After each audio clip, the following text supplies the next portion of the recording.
Good. Here we go. From the current slide. Okay. So, hoping this works. Yes? All right.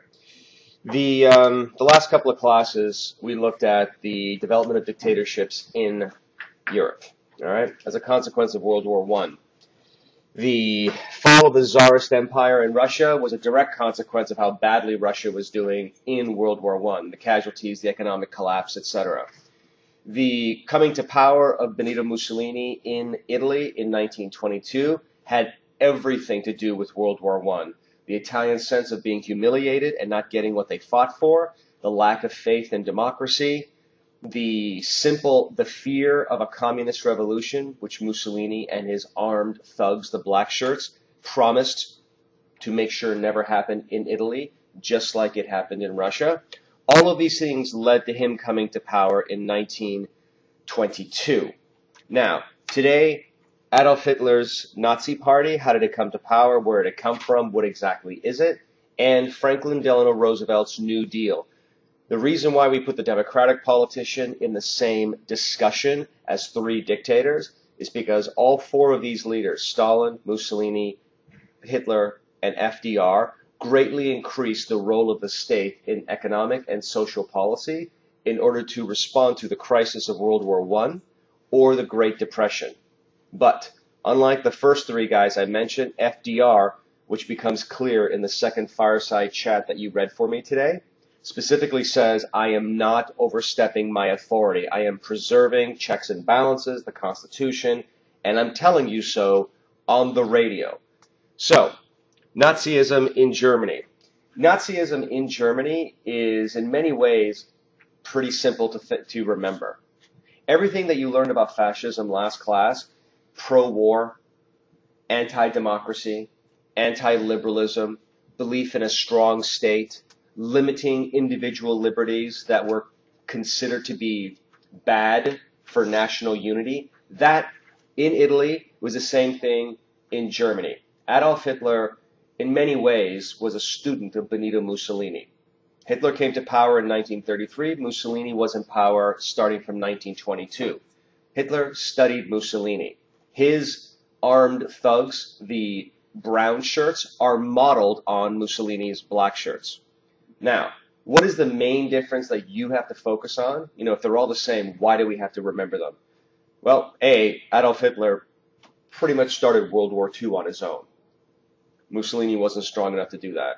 And B, the one defining characteristic which most people can't forget about when it comes to Adolf Hitler and German Nazism is anti-Semitism. The hatred of the Jews, the belief that the Jews are on some level responsible for all the problems of modern German history, which is an odd conclusion because you have, according to Nazi ideology, the Jews are behind communism, and thus they are destroying nations all over the world. But also the Jews are behind capitalism, which is also destroying societies all over the world. The problem with these two stereotypes of what the Jews are is that they're completely contradictory. To be a communist, you are by nature anti-capitalist. So, but as we all know, a stereotype, a racial bias, it doesn't have to be rational. It just has to sound good to the audience. So, let's look at Germany right after World War I. We know with Germany after World War I, the Kaiser was told, get out. We are not making peace with Germany unless you, the king of Germany, leave. And he left because the German army was defeated. The new government that took over, a pure Republican, as in no king, and democratic government, the first time Germany actually had this, fully democratic and with no king as the chief authority, was named the Weimar Republic, after the city in Western Germany where this government was formed. They didn't want to form this government in Berlin because it had too many associations with the old government. Weimar is a very liberal West German city. Now, this new government kind of inherited the worst of all possible situations. They were brand new. It was a new system of government, fully democratic and republic. And the very first thing they had to do was sign the peace treaty that said, You, Germany, are responsible for World War I, and you, the German people, have to pay for it. So the very first thing a democratically elected government does in Germany is sign the one document that no one likes in Germany. So democracy takes a hit. Now, right from the very beginning, there was attempts at overthrowing this government, either on the left in 1919, the communists tried a revolution in Germany, as communists successfully did in Russia 2 years earlier. That was put down brutally by using the military.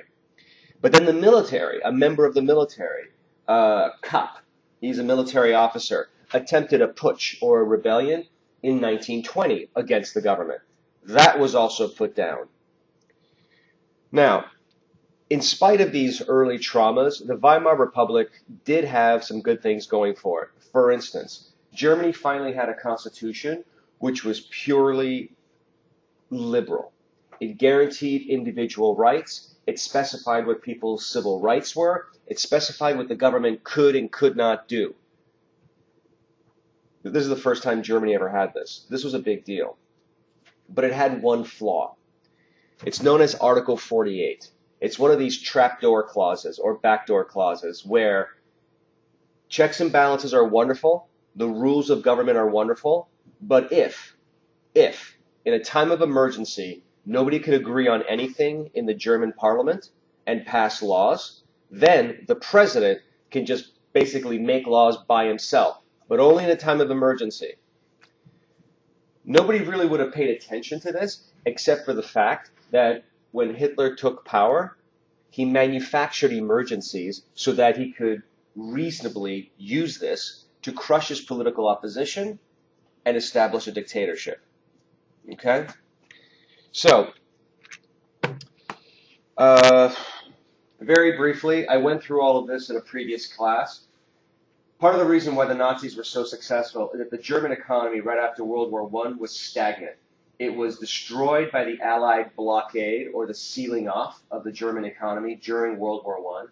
After World War I, reparations, the money they had to pay back to their former enemies, kept them from investing in their own economies and rebuilding it and modernizing it.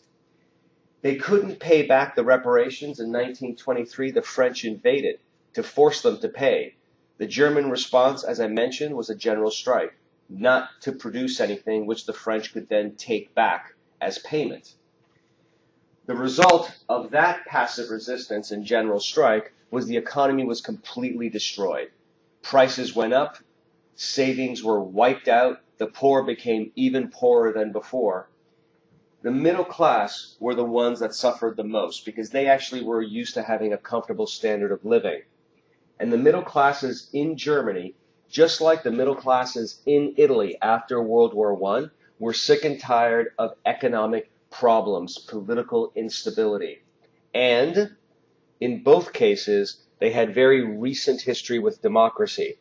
So when people started saying we need extreme solutions to the political instability of our country and the economic failures of our country through a stronger state, which means limiting civil rights, civil liberties, the middle classes in both countries were receptive because for the first time in their history, they were suffering economically. In comes Adolf Hitler. Who is Adolf Hitler? Let me show you a picture. Again, military uniform, funny mustache, and always basically yelling at people. All right? Who is Adolf Hitler? Adolf Hitler started off as an artist. He's not even German. He was born in Austria. He was born in Austria, but as a German speaker, he believed in the grand union of all Germans in one big super nation, a German nationalism that crossed national boundaries, because the Austrians speak German. Now, he was raised sort of lower middle class, not poor, but not super comfortable where he could take money for granted. He moved to Vienna early in his life, just before World War I, to make a living as an artist on the street. Okay? He wanted to get into art school, but he wasn't good enough. So he did what many artists in New York City do. They just put up an easel on Fifth Avenue or in Central Park They paint things, and they turn them around, show it to the audience, and people pay whatever the artist tells them. And we have actual remnants of Hitler's work. He just did, life-size reproductions of cities and so on and so forth. It wasn't bad. It just wasn't great either. While he was in Vienna, he became immersed in the politics of the capital of the Austro-Hungarian Empire. And the thing that was most discussed, the trends in the politics of the Austro-Hungarian Empire, the stuff that he latched onto, was extreme German nationalism, anti-liberalism, this idea that protecting civil rights weakens the power of the nation because everybody's individual rights gets more focus than everyone's collective duties, collective goals. It was also anti-socialist, that if you divide people by class, rich versus poor, it divides the nation. Again, these are all ideas that Mussolini used to make fascism. And finally, politics in Vienna pre-World War I amongst the extreme nationalist politicians was openly and unapologetically anti-Semitic. Their political platforms were, the Jews are to be blamed for all of our current and future problems. Now, you may be asking yourself at this point, I don't get it. Why all the beef with the Jews? What the hell did they ever do? Well, the majority of Europeans are Christian. Either Eastern Orthodox Christian or Western Christian known as Catholics, or Protestants in the north, all of whom was the birth of, derived from the birth of Christ, a Jew, or from within Palestine. The stereotype was, it was the Jews that killed Christ. That was in the Bible. That is the stereotype used to persecute Jews throughout history. Jews had been marginalized because of their different religion and refusal to assimilate for hundreds of years. They were forced to live in ghettos, gated parts of their cities where, when the curfew came, they were told to go into their ghettos. The gates were closed, so they couldn't roam around at night and do whatever it is that they were going to do, prey on Christian women. If you go to any part of Europe nowadays, you will find Jewish ghettos still there. The gates are gone, but you'll see the arches where once there were doors that would lock people in at sundown. All right? Now, they also had a number of occupations limited, taken away from them. The only thing that they were allowed to do in the Middle Ages and the early modern era was to engage in money lending. One of the few things they were allowed to do. Because, technically, according to the Bible, you can't lend money and then expect interest in return. That's called usury. It's a sin. But, throughout history, governments have always needed loans. And most of the governments are Christian. And so who do they turn to? The one group of people who are not Christian. And one of the few things that they are legally allowed to engage in is money lending. And thus the stereotype of the Jews in capitalism. Okay? Questions? Tammy? No? Okay. So, this persistent strain of anti-Semitism in a predominantly Christian Europe goes up and down depending on social and economic crisis. Okay? During the Great Plague of the late 1300s, when all of a sudden people were dying by the hundreds of thousands and people didn't know why, rats had carried diseases to Europe. Who did they blame? The Jews. Muslims as well. And gypsies. Whoever was non-Christian, mainstream Christian, they were targeted. In Eastern Europe, whenever there was a social or political or economic crisis, and the biggest concentration of Jews happened to live, they were targeted by the local population, and in Russia, oftentimes, with the help of the state. Ramir, you want to finish what you're doing? Just open it right up. In France, at the end of the 19th century, when France and Germany had incredible tension between each other because France had been beaten by the Germans and the French wanted revenge, there was a lot of hatred there. Rumors got out that there was somebody on the French general staff, the head of the army, that was selling secrets to the Germans. He also happened to be a Jew, Alfred Dreyfus.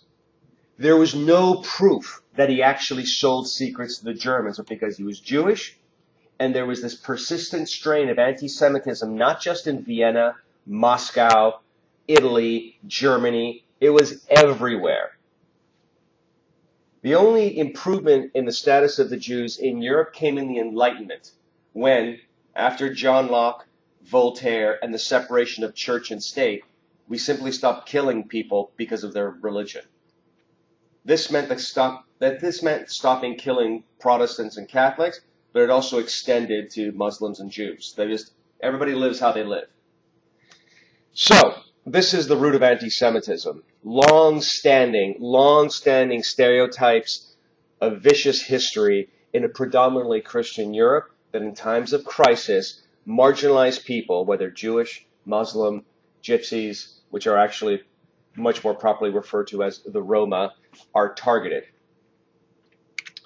Now, Adolf Hitler picked up all of this stuff: anti-socialism, anti-Semitism, anti-liberalism, pro-German nationalism. When war broke out, he didn't want to fight for the Austro-Hungarian army. He fought for the German army. He just went into Germany and volunteered, and they took him because they needed the people and he spoke German. He fought for Germany with one of the hardest jobs you could have, a courier. He was on the front lines, but he was also running back and forth to the actual, his leaders, delivering messages, which means he was on the front lines and exposed to fire, but then he left the trenches to run back to his leaders to deliver messages and exposed to fire. He eventually did get injured, was awarded for his service in the war. When he woke up, though, Germany had lost the war, and he was stunned that the Germans had lost the war. He was convinced the German race was superior to all others. So he was pretty unhappy. And there he is. And I want to show you a little bit of this video that gives you a sense of his personality, because he's an interesting cat. Hope this works. Hang on. German, especially the Nazi stormtroopers, now had to be obedient to the will of their Führer.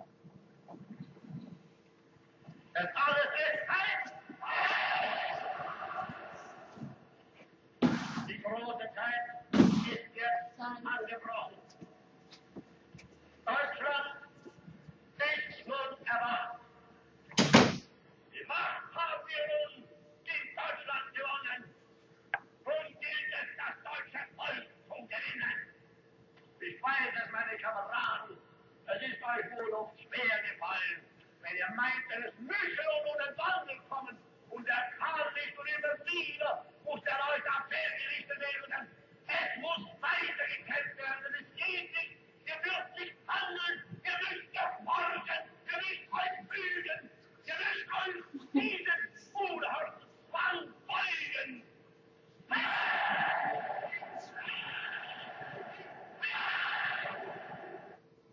So, just to give you a sense of...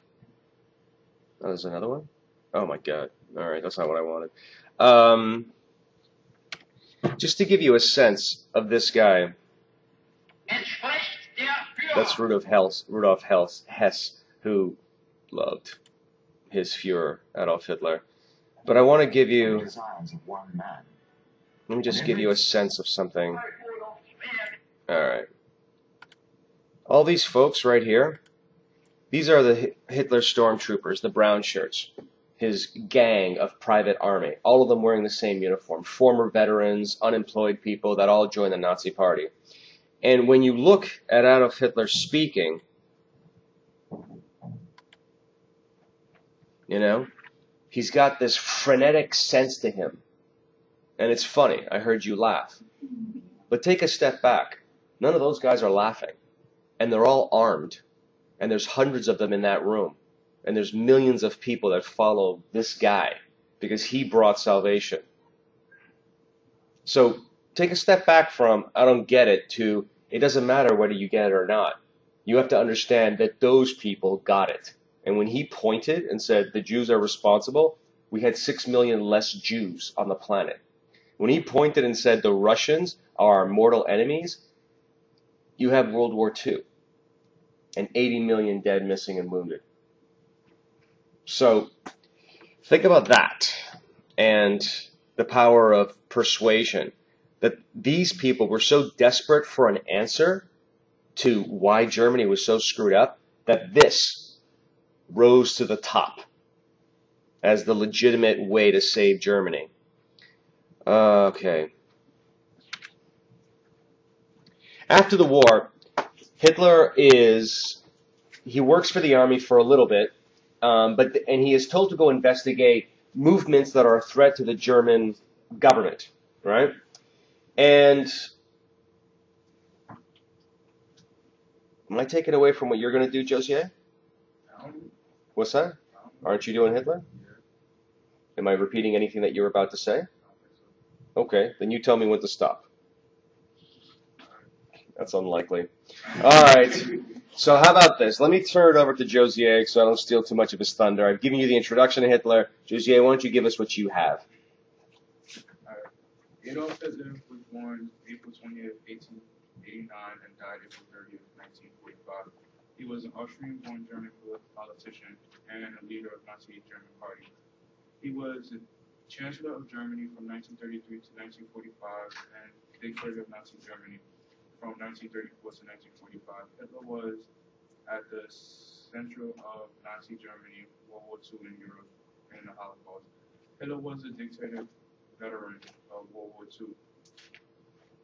Hitler gained popular support by attacking the Treaty of Versailles that had been forced in Germany and promoted nationalism and propaganda. Nationalism, Germanism, and anti-Semitism with charismatic oratory and Nazi propaganda. Hitler frequently denounced international capitalism and communism as being part of the Jewish conspiracy. Hitler's Nazi Party became the largest democratically elected party in Germany, Reichstag, leading to his appointment as Chancellor in 1933. Hitler aimed to eliminate Jews from Germany and establish a new order to encounter what he saw as the injustice of post-World War I international order dominated by Britain and France. His first 6 years in power resulted in rapid economic recovery from the Great Depression, the denunciation of the restrictions imposed on Germany after World War I, and the annexation of the territories that were home to millions of ethnic German actions which gave significant popular support. Hitler actively sought living space for the German people. His aggressive foreign policy is considered to be the primary cause of the outbreak of World War II in Europe. He directed large-scale pyramid, and on September 1st, 1939, invaded Poland, resulting in British and French declaration of war. Hang on. Don't go too far. I wanted that in your own words, though. Not reading off of Wikipedia. No, it's not funny. Okay. Now, what Josiah was saying is all correct. He began wanting. How do you get involved with the Nazi Party? How do you get involved in politics at all? He was investigating the Nazi Party as just one of these threats to Germany because they were so extremely nationalist, right? But he went there and he heard these ideas that all sounded familiar. We need a strong state, the Jews are to blame for everything, and the communists and the socialists are our enemy. So he started attending the meetings. Then he joined the party, and he rose to the top by giving those charismatic speeches where he transfixes the audience on him, and they just believe everything he says. He tries to take power in 1923. This is during the French invasion when the German economy was collapsed. And he thought if he could take power in Munich, he could then take power across the country. But he was put down violently and thrown in jail. For the next few years, everybody forgot about Adolf Hitler, partly because he was in jail for a couple of years, but partly because the economy got better. Why? Because the Americans did what they didn't want to do. They gave money to the Germans to rebuild their economy so they could then pay back the reparations, and everyone's happy. Between 23 and 29, the German economy was modernized, it rebounded, it was doing great. Nobody cared about Adolf Hitler and his crazy ideas about the Jews are to blame for everything, and he wrote a book, Mein Kampf, My Struggle, where he says, I will take power, and when I take power, I will take over all of Europe. This from a guy who's in prison. Nobody took him seriously. Nobody remembered him. His book did not sell well then. And then we come to the Great Depression, and this is Jennifer. Jennifer, you've got the Great Depression. Yeah. Boy, I always thought. I do, but not if it's a printout from Wikipedia. Do you have something in your own words? Yeah. Good. Give me what you got. The Great Depression. And speak up so I can hear you and these folks up here can hear you. The Great Depression was a very tough worldwide economic depression. The cause was the crash of the stock market. It was basically like an economy crisis. Mm-hmm. It started in 1929 and it ended in the 1940s. And it was like one of the longest lasting economic I guess struggles that took place in the western of the western world. And in the United States it began after the crash of the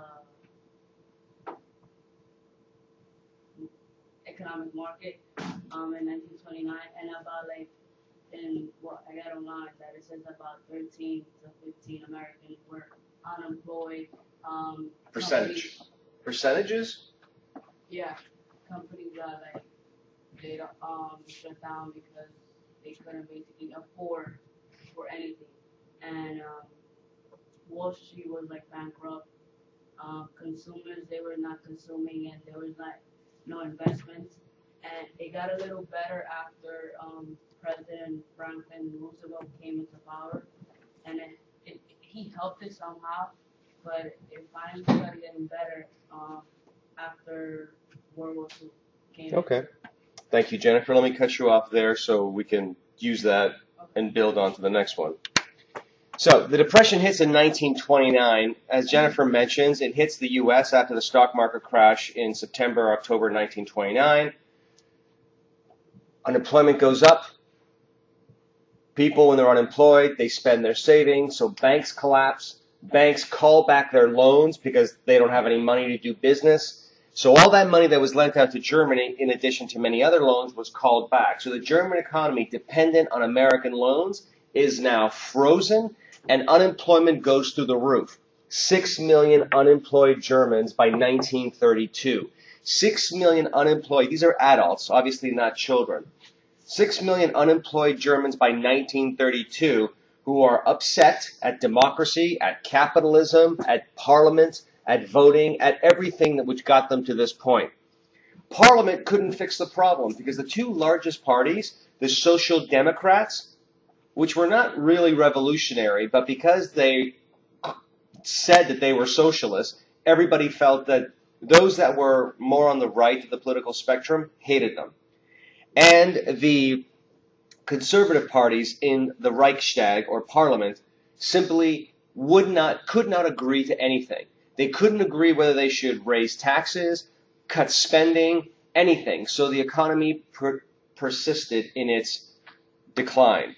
So the chancellor, or the prime minister, using Article 48 of the Weimar Constitution, started passing emergency laws just to keep the government working. He didn't have to get the votes from Parliament. So people are starting to think, if the guys that I elected to Parliament are no longer making laws, then why the hell are we voting in the first place? The parties that had the most extreme solutions to these economic problems did great between 1929 and 1933. The Nazis came forward and said, to hell with democracy, voting, the Jews are at fault, the communists are at fault, they need to be crushed, vote for us. And they did. The Nazis in the Reichstag, the German parliament, in 1928 only had 12 seats because nobody thought they were serious. By 1930, or just 1 year after the beginning of the Great Depression, they have 107 seats. This is insanity. The communists also did very well, and they increased their representation, but there were more people afraid of the communists than there were that were willing to vote for them. Go. About how many seats in total? Let's see. Where is it? I don't know yet. Let me get to the next slide. More than half. Oh, okay. This is not half yet. If it was, Hitler would have been prime minister. He would have been legally allowed to create his own government. So Let me get to the next slide where we have other numbers. He's out of jail now? What's that? He's out of jail now? Oh, God, yeah. He was only in jail for a couple of years. Okay. I think the total is, hang on, just over 400. Just over 400, because Hitler's party never got to the majority. Now, in addition to increasing their seats in parliament, Hitler's personal army, the brown shirts, went from the 100,000 that he had, which was already pretty big, because remember, the German army only has 100,000 members, according to the Treaty of Versailles. So the German army and Hitler's private army are the same size. That's how big he was. That grows to 1 million during the early parts of the Depression. Why? Because people are unemployed, and he offers them a job. Where does he get the money? He got funding from big business that were concerned at the communists coming to power. So how does he come to power? By 1932, the Nazis have beaten their enemies on the streets, and they are providing a consistent message of, if you vote for us, we'll solve the problems. Or at least we'll tell you who the real problems, the real enemies are, and we'll deal with them. Workers, unions, the Jews, the communists, we'll take care of everybody once you give us the power. He had 196 seats by 1932. This is not a majority, but he is the biggest, he heads the biggest party in all of Germany. He is finally appointed by the president, President Hindenburg, in January of 1933. So just like Benito Mussolini, Adolf Hitler did not come to power because he won enough votes. It's because he was legally appointed by the head of the government in a time of crisis and then created a dictatorship. For instance, he eliminates all of his rivals. A fire breaks out in the Reichstag or Parliament in February of 33. Immediately, rumors are going around that this was a fire caused by the communists, and so Hitler must be given emergency powers to crush communism because it's about to unleash a revolution. So he is legally voted to have powers, emergency powers. And what does he do? He destroys organized labor. The unions are demolished. The Communist Party, demolished. The Socialist Party, demolished. Their offices are ransacked. Their newspapers are destroyed. Their leaders are thrown in prison. All on the suspicion that they were about to start a revolution in Germany. Right? Thereafter, he starts working on... Turn it over. Wow. I know. This actually happens. Now, on June 30th, 1934, Adolf Hitler decides to go after his own, as well as his remaining enemies. Here's the problem. By June of 1934, Adolf Hitler is so incredibly popular and so incredibly strong, and his brown shirt army is so big that the actual German army says to him, listen, if what you claim is going to happen, that you will one day increase German power and you will conquer Europe, you need not these thugs, you need us, the German army, that knows, how to fly planes and drive tanks. But we're not going to give you support unless you deal with this thug, this thuggish army, the brown shirts. So Hitler does so. On June 30th, 1934, he unleashes his private bodyguard, the SS, all dressed in black, to go out across Germany and hunt down the leaders of his own private army, the brown shirts, and execute them, as well as some other remaining political enemies that he hadn't gotten around to killing earlier. Thereafter, President Hindenburg dies, and instead of Germany electing a new president, Adolf Hitler takes his position as chancellor, the vacant position of president, and puts them together and now becomes the supreme political leader of Germany. How did he do this? The German people supported it, and the German army didn't object because he gave them what they wanted: complete independence away from the brown shirts, and a promise that he was going to rebuild the German army to its former glory. And they swore personal loyalty to him, not to Germany, not to the German constitution, but to Adolf Hitler, the man.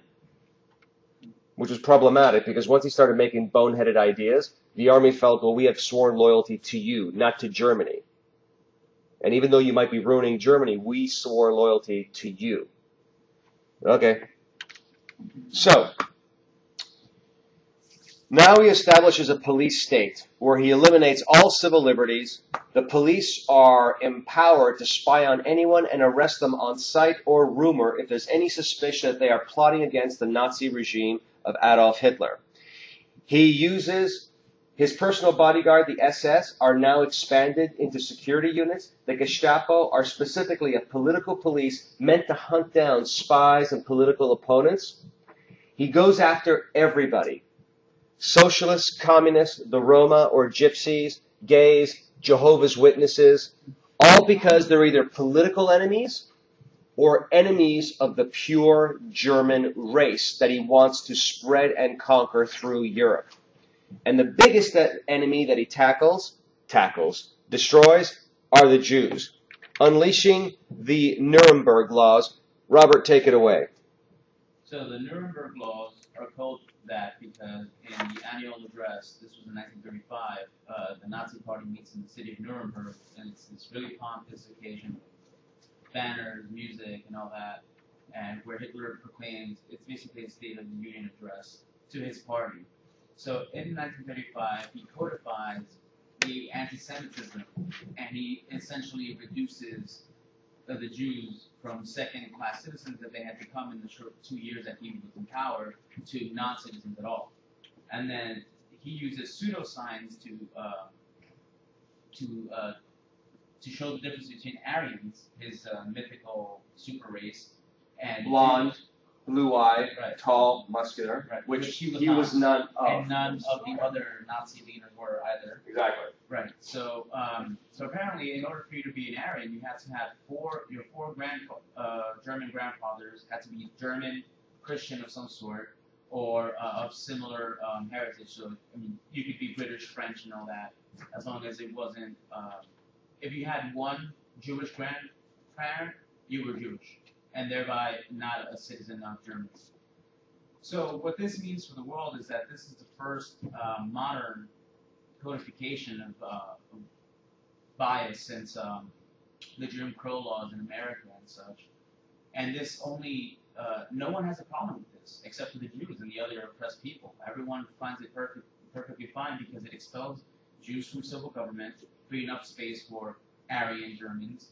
It also robbed the Jews of their businesses, giving them to Aryan Germans. And it further strengthens Hitler's power base. Thank you. So that speech that I showed you of Hitler speaking to a group of people, all brown shirts in their uniforms, the Nuremberg laws are him speaking outdoors in a huge stadium, and I'm sorry I don't have a video of that. There's endless videos of Hitler. Just Google Hitler Nuremberg, and you'll see he is speaking to a stadium filled with thousands upon thousands of just regular people, not soldiers, cheering every word he's saying. And this is not a manufactured group of people that were brought in and told, you must cheer for Hitler. No, they came willingly, and they loved everything he had to say. Now, after the Nuremberg laws, this kind of state-sponsored anti-Semitism really reaches, before the war, its peak with Kristallnacht, which is the Night of Broken Glass. In November of 1938, in response to an assassination of a Nazi party member by a Jewish Frenchman, I think it was, definitely in France, the Nazi government took this opportunity to punish its own Jewish public and unleashed a pogrom, an anti-Jewish attack, where synagogues were attacked by the mob, Jewish stores, Jewish people were simply attacked. And they look like that. Burning synagogues, schools, storefronts. Ramir. If I remember right in the story, when they said it to me, the guy didn't kill a minister, he killed like a secretary. The minister had just left. Yeah, a Nazi party member. Yeah, like the secretary for the Yeah, but he was a Nazi, he was killed by a Jew, and thus time for revenge. Now, this is basically some of the remnants of Kristallnacht. It happened all over the city. This gives you an idea of what a police state looks like. All those dots are major camps, concentration camps, where you are arrested, basically. Arrested, put in jail, etc., so that you are, I don't know what that is. You are arrested, you are put in jail simply because you are a political enemy, right? And as such, that's where you stay.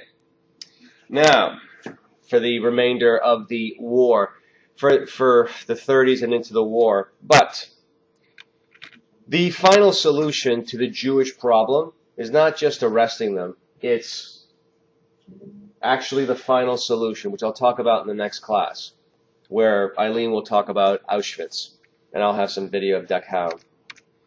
So let's get to the New Deal in our remaining time in America. The Nazi Party was an incredible increase in the power of the state in Germany to deal with the emergencies of the Great Depression. In America, you had an increase in governmental power, but it was in a different direction altogether. America in the 1920s was doing great, because in World War I, they weren't attacked, they lost very few soldiers, and everybody was their customer, because they were the manufacturing giant that kept everybody supplied during the war. After World War II, their economy wasn't suffering. It continued to expand because their chief competition, the Europeans, had been weakened and taken out of the picture by World War I. Now, all of this collapses in 1929 with the Great Depression.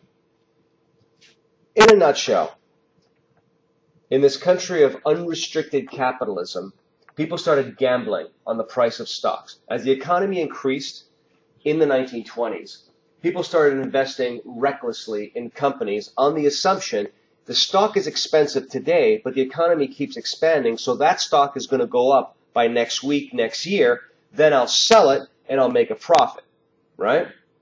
In addition to that, banks were lending to people so that they could buy these stocks on the assumption, of course, the stock will always go up and up and up. Now, focus on this for a second. People are making investments in the stock market based on the idea it will always go up in value, which historically, in the long history of capitalism, that has never happened. Capitalism does this. From the invention of capitalism, it has always done this. Even to this day, in the early 21st century, during the era of Bill Clinton, when our economy was doing crazy well, internet startups were appearing everywhere. People were investing in these new internet companies because they're like, of course, they're going to make money. And then they all disappeared after a couple of years because they didn't make money. Hell, Amazon only started making a profit like a decade after it was in business. This was Wall Street in 1929. The belief that the economy has been so great throughout the 1920s, invest, stock prices go up, keep buying, stock prices go up, until somebody says, these prices are too high. I'm going to sell.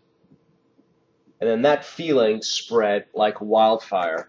And when you put into that various other things, agricultural prices were crappy because of global overproduction, and they weren't buying industrial goods. Industry couldn't sell to Americans or overseas because the demand wasn't there. People started laying off their workers. They were taking money out of the banks, wiping out their savings to deal with the Great Depression, the massive unemployment. All of this leads to a complete loss of faith in capitalism. Not democracy, but capitalism.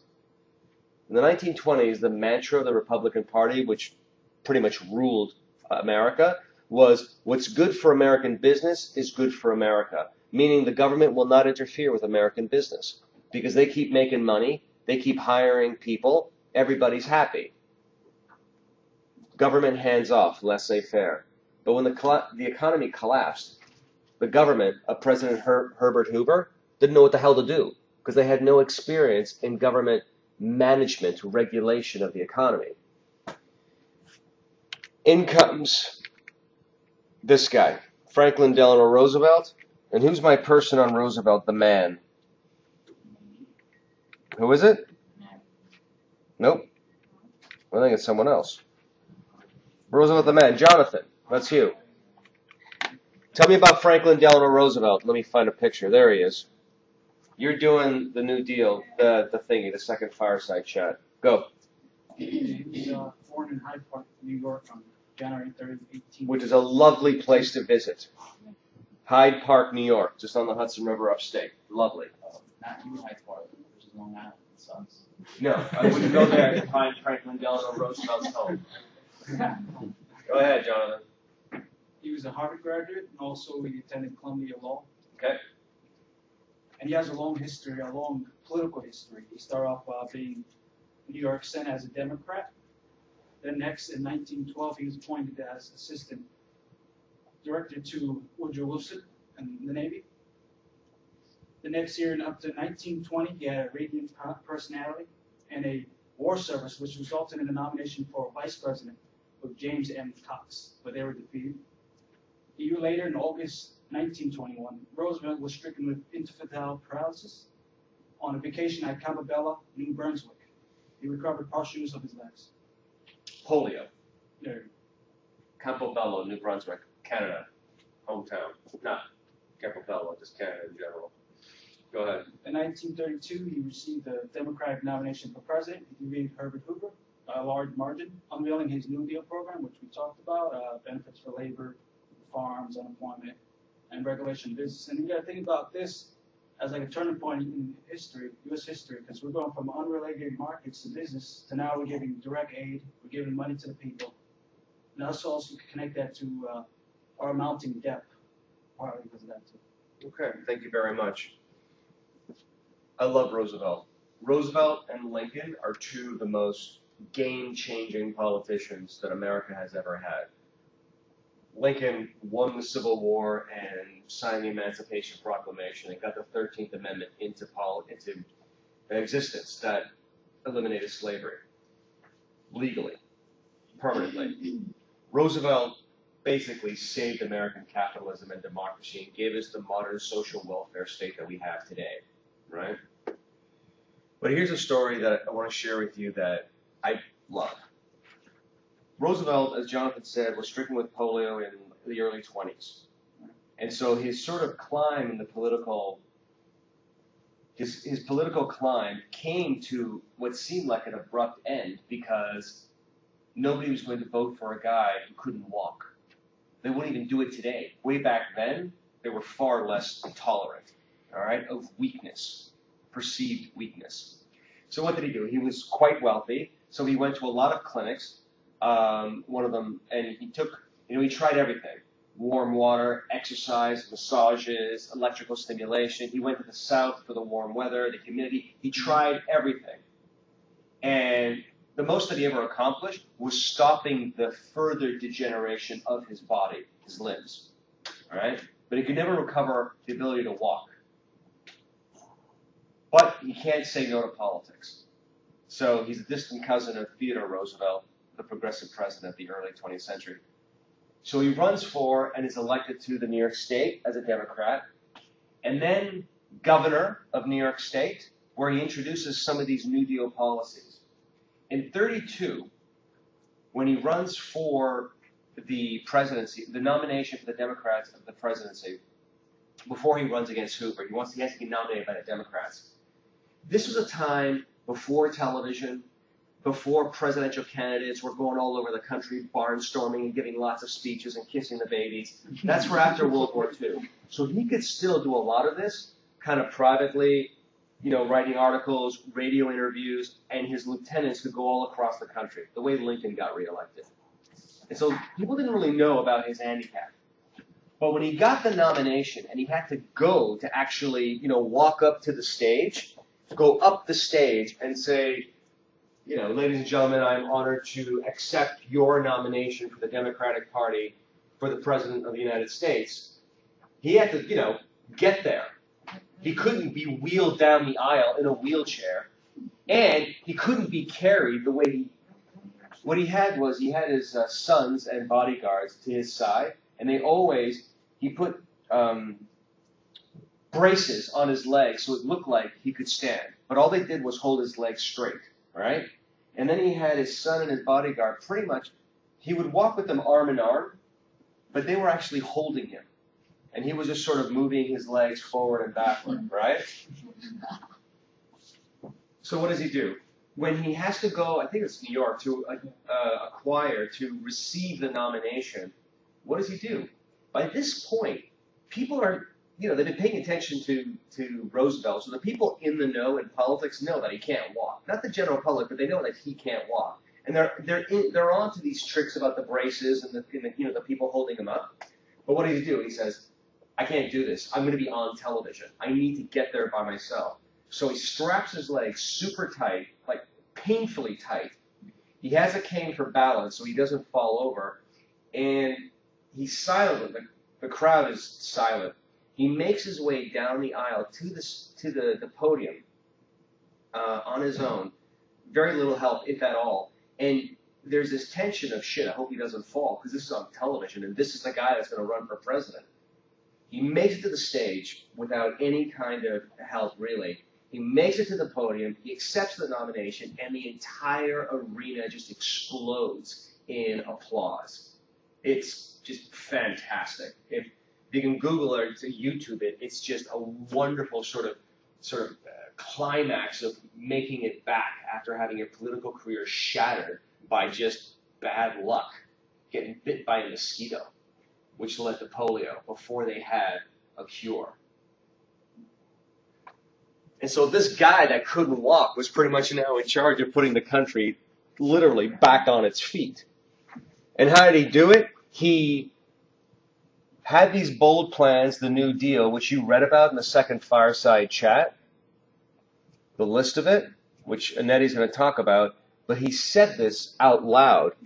So let me just show you this brief clip of what people were starting to see in the early 1930s. You had Hitler's craziness, and this is now Roosevelt's, I'm doing a lot of stuff, which some of you might find a little concern, but it's not that big of a deal. Here's Roosevelt always sitting behind a desk or in a car, never standing. That's on purpose. This is about to pass legislation that will greatly ease the mortgage distress among the farmers and among the homeowners of the nation by providing for the easing of the burden of debt that now bears so heavily upon millions of our people. Well-considered and conservative measures will likewise be proposed within a few days that will attempt to give to the industrial workers of the country a more fair wage return, to prevent cutthroat competition, to prevent unduly long hours for labor, but at the same time to encourage each industry to prevent overproduction. I have no expectation of taking a hit every time I come back. What I seek is the highest possible batting average, not only for myself, but for the team.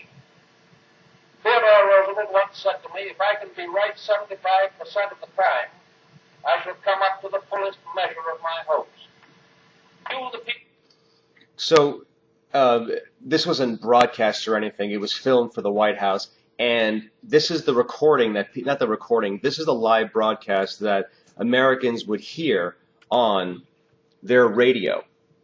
And Roosevelt had this brilliant idea, the new modern technology. Today it's Twitter, it's the internet, and so on and so forth. And Obama got elected from millions of small donations, $25, $10, done via the internet. He harnessed new technology. So did Roosevelt, and actually, for that matter, JFK, but I'll get to that later. Roosevelt harnessed new technology. Everybody had a radio. So, and you need their votes for these brand new laws that he's pushing through Congress, which drastically increase the power of the government. How do you convince people that he is not, as his enemies say he is, a communist or a fascist by expanding the role of government? By talking to the people and saying, this is what I'm doing. These are the problems. These are my solutions. This is how I'm doing it within the confines of the Constitution. You be the judge. He just cut through the crap and spoke to the people. And he spoke in that tone of that sort of friendly, familiar, casual, you can trust me. Anetti, his second fireside chat. Talk to me about that. What is it? Give me a summary of it. Roosevelt was president. I'm just reading something about it. Skip over the biographical stuff. Go right to the details of the second fireside chat. What does it say the government is doing? Alright, so fireside chats were radio broadcasts meant to explain the public the instruments that Roosevelt was using to... Hang on. A little bit louder and a little bit clearer. Radio technology, along with Roosevelt's approach to the media, had revolutionized the relationship between the public and the administration. Legislation was passed to deal with the problems in different sectors of the economy. Much of the legislation proposed extreme measures, many of which were found to be unconstitutional by the Supreme Court. All of the different programs and policies are what is referred to the New Deal. The problem was that the wages and prices don't adjust automatically to eliminate economic problems. Sort of the government intervention in forms of the shortage, spending, and the requirements to stimulate an economy in recession. And this was the viewpoint Roosevelt brought. This was based on the balanced budgets and very little government interventions in the economy. The economy was believed to be self-correcting, and the wages and prices would automatically adjust to remove any problems in terms of unemployment and prices increasing. Hang on, Annie. Let me just stop you there for a moment.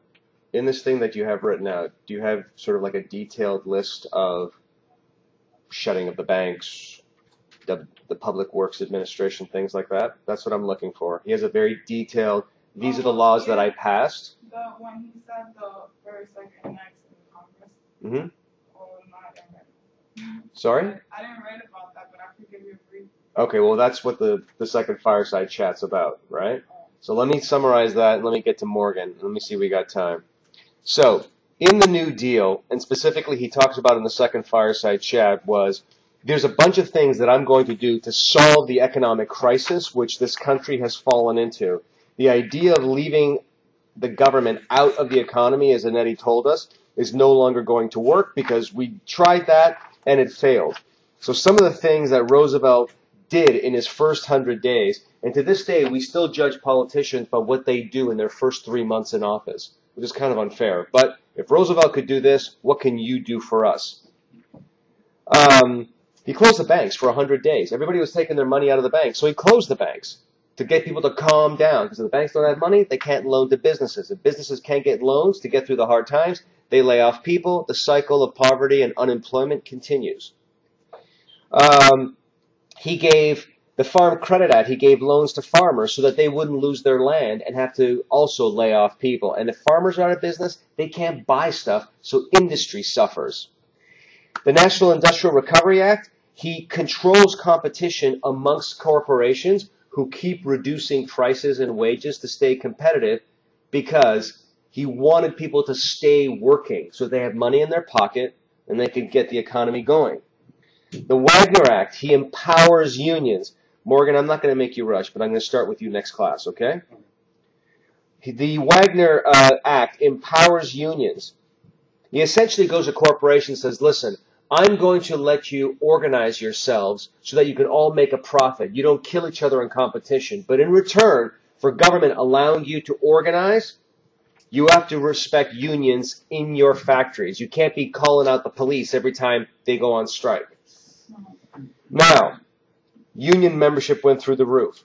He also introduced massive public works, the government creation of jobs by building things, schools, bridges, highways, clearing forests, etc. Morgan's going to talk about the Tennessee Valley Authority, which is really one of the biggest of the public works administration triumphs, which still exists today. And the thing I want to leave you on, hang on, stop packing, I still got time. The thing I want to leave you on is Social Security, which we all take for granted today. But Social Security at the time was a revolution. Why? Because think about this. You pay into a fund from your taxes. It's involuntary. You're not making donations. It's coming out of your pay, involuntary, but you don't get to use it. All your other taxes are used for you, right? The bridges that are created, the daycare, the public transportation. You pay taxes, it gets put into federal, state, local services. But Social Security, which we all pay into, none of us collects until we retire, or in case of extreme hardship when unemployed.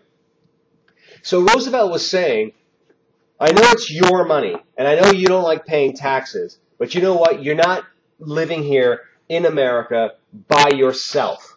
You are part of a community, which means you have to pay into the community via your taxes to take care of those that can no longer take care of themselves.